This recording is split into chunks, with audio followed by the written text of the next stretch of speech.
જય શ્રી મહાકાલ, જય માતાજી, જય શ્રી કૃષ્ણ દરેકને. ફરી એકવાર જ્ઞાનની ગમ્મતમાં પાછું એક વાત કરી દઉં કે આપણે રામાયણજી શ્રી રામચરિત માનસની ઉપર ઘણા બધા પ્રહારો પહેલાં થતા હતા, પણ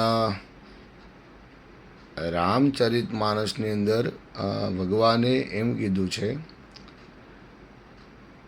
ભવાની શંકરો વંદે શ્રદ્ધા વિશ્વાસ રૂપિણો વ્યાભ્યામ વિના ન પશ્યંતે સિદ્ધ સ્થાંતસ્થમેશ્વર. બે શક્તિઓ છે, ભવાની શંકરો વંદે. પહેલાં માતાજીને વંદન કર્યા છે, ભવાની શંકરો વંદે શ્રદ્ધા વિશ્વાસ રૂપિણો, માતા પાર્વતીજી અને ભગવાન શિવજી. આ બંનેની ઉપર શ્રદ્ધા વિશ્વાસ રૂપિણો, આ બધા શ્રદ્ધા અને વિશ્વાસના સ્વરૂપ છે સાહેબ. અને આપણે ઘરની અંદર સત્યનારાયણ ભગવાનની કથા કરાવતા હોઈએ તો એમાં પણ કહે છે, સત્યનું આચરણ કરીએ એને સત્યનારાયણની કથા કહેવાય. એમ આજે આ સત્યરૂપી સંસ્થા દ્વારા, સંપ્રદાય દ્વારા, આ સંપ્રદાયની એક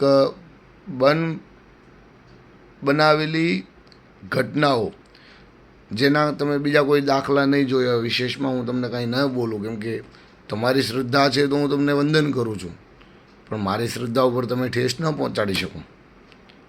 બરાબર, હું વક્તા છું, સારું વક્તવ્ય આપી શકું, પણ શ્રોતામાં પણ થોડું જ્ઞાન હોવું જોઈએ. શ્રીમદ ભાગવત મહાપુરાણની અંદર ભક્તિ મહારાણી તેમના બે દીકરાને લઈને વૃદ્ધ દીકરાને જોવે છે. બરાબર, માતા જવાન અને દીકરા વૃદ્ધ, આવું તમે સાંભળ્યું નહીં હોય. બરાબર, અને ભક્તિ મહારાણી પોતાના સંતાનોને જગાડે છે, જ્ઞાન અને વૈરાગ્યને.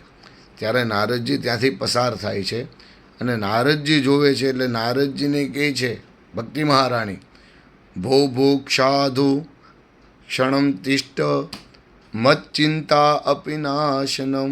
મારી ચિંતાનો નાશ કરો હે સાધુ, તમે એક ક્ષણ માટે ઊભા રહો. કેમ કે સાધુની ક્ષણ અને અન્ન ક્ષેત્રનું ભોજન, આનો કોઈ દિવસ બગાડ થવો જોઈએ. સાધુની એક ક્ષણ પણ બહુ મહત્ત્વની હોય, પણ સાધુના પણ ગુણ બતાવ્યા છે શ્રીમદ રામચરિત માનસની અંદર. તો રામચરિત માનસ વાંચીએ તો એમાં 7 કાંડની અંદર, બાલકાંડની અંદર ભગવાન ગુરુ કોને કહેવાય, પરમ ગુરુ કોને કહેવાય, સંતો કોને કહેવાય, સાધુ કોને કહેવાય, આની ચોપાઈઓ દ્વારા બધું જ્ઞાન આપ્યું છે. જ્યારે તમે જાગશો, જ્યારે આપણે બધા જાગશો અને આપણે બધા એક થઈશું ત્યારે નેક થઈશું. બરાબર, તો બને ત્યાં સુધી દરેક જાગીએ અને દરેક પોતપોતાના કર્મથી ભગવાનને, જેને આપણે માનીએ છીએ, આપણે કોઈ દિવસ જોયા નથી તેમને, આજ સુધી કોઈ પણ ભગવાનને આપણે જોયા નથી, છતાં પણ આપને શ્રદ્ધા છે કે આ કોઈ દેવ છે, મારું કામ કરે છે. આજે એની ઉપર પ્રહારો થતા હોય તો આપણે બધાને જાગવું પડે છે. આ દ્વારકાધીશ ક્યાં વાત ગઈ સાહેબ. અત્યાર સુધી આપણે બહુ સહન કર્યું છે. છેલ્લા 4-5 વર્ષથી આપણે જોઈએ છીએ કે આપણા દેવી દેવતાઓ ઉપર જ બોલે છે, બીજાના ધર્મો ઉપર ક્યારેક બોલીને નહીં, ખાલી ઈશારો કરીને જુઓ સાહેબ શું થાય. પણ એ ગુર્જર દેશ છે, ગુજરાતની અંદર જ સીમિત છે.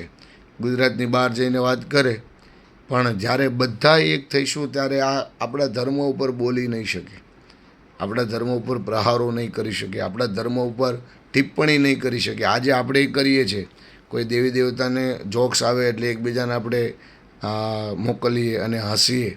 એ હસવાની વસ્તુ નથી સાહેબ. એને તો શક્તિ છે, એમની પાસેથી સારું જ્ઞાન લેવાની જરૂર છે. ત્યારે આપણે આ બધું બધા જાગૃત થઈએ એ પ્રાર્થના સાથે. કોઈ પણ વસ્તુ ઉપર થોડો ગૌર કરવાનો, થોડું જાણવાનું, થોડો આપણે વિચાર કરવાનો, થોડું એમનું પઠન કરવાનું. આજે ઘણા લોકો ગંગાજીની સમીપ એમના સંતોને કહે છે ઘર બેઠા ગંગા ના ભાઈ ના. યજ્ઞોપવિત ધારણ જે કર્યું હોય ને એ જ બ્રાહ્મણ વ્યાસપીઠ ઉપર ચડી શકે. તમને ખ્યાલ ન હોય તો કહી દો. શ્રીમદ ભાગવત મહાપુરાણની અંદર પણ આમનું વ્યાસસ્ય હિ ધ્રુવ મૃત્યુ, બરાબર. વ્યાસજીએ પણ જ્યારે આ શ્લોક મને વિસ્મૃત થઈ ગયો છે, પણ વ્યાસ પીઠની મર્યાદા શું હોય, ભાગવત કથા ક્યારે કરાવવાની હોય, શ્રીમદ ભાગવત મહાપુરાણનું આ બતાવે છે કે બ્રાહ્મણ યજ્ઞોપવિત ધારણ કરેલું બ્રાહ્મણ ત્રિકાલ સંધ્યા કરતા હોય, બરાબર, એ બ્રાહ્મણ જ વ્યાસપીઠ ઉપર ચડી શકે છે. પણ બને ત્યાં સુધી પોતાને થોડું જાગૃત થવાની જરૂર છે અને બીજાને પણ કહેવાની જરૂર છે. જ્યાં સુધી તમે નહીં જાગો ત્યાં સુધી આપણા ધર્મ ઉપર આવા નવા પ્રહારો થઈ શકશે, બરાબર. અને એક આપણે ત્યાં ભજન છે, પાપ તારું પડકાશ જાડેજા, ધર્મ તારો સંભાળ રે, એ તારી નાવડીને ડૂબવા નહીં દઉં, તારી નાવડીને ડૂબવા નહીં દઉં, એ જાડેજા રે. એમ આ જસલ તોલન શાયદ વાત છે. મને આ બહુ આખું ભજન નથી આવડતું, એ આખું ગીત નથી આવડતું, પણ જ્યારે પાપ ભાઈ ભરાઈ જાય ને ત્યારે આવા બધા વિચારો આવે, ભગવાન ઉપર પ્રહાર કરવાનું. આપણી બુદ્ધિ નાસ્તિક થઈ જાય ને પછી આપણે અવળો રસ્તો સૂજે, સીધા રસ્તે આપણે ખાતા આવડે નહીં. એટલે બધા જાગીએ. એક બ્રાહ્મણના દીકરાથી એક પ્રાર્થના છે કે બધા, હું સારું જ્ઞાન આપું છું એટલે હું તમને કહી શકું, બરાબર.